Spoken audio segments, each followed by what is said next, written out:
Good morning साथीहरू। यति बेला म चाहिँ आफ्नै घरको करेसाबारी मा यो साग लिन आएको छु। क्या साग अब तिहारले छोडी गयो हैन। तिहारले आज अब सबको तिहार राम्रो त भयो होला। आजदेखि चाहिँ अब रोटीहरू बासी हुन्छ ततायो हैन, भुट्यो खायो 2-4 दिनसम्म।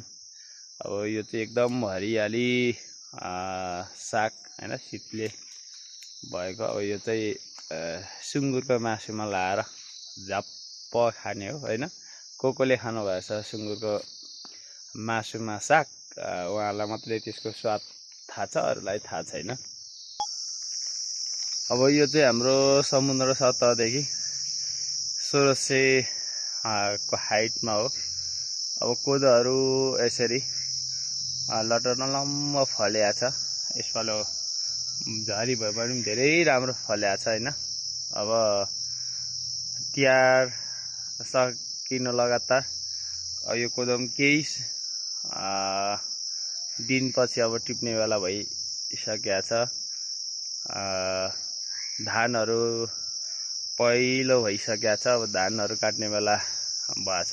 धान सक्नुसाथ यो कोदो टिप्ने हो। गाउँघरमा यसरी पुरै हैन, हरियाली, सुन्दर स्वच्छ हावा वातावरण रहेको हुन्छ हैन।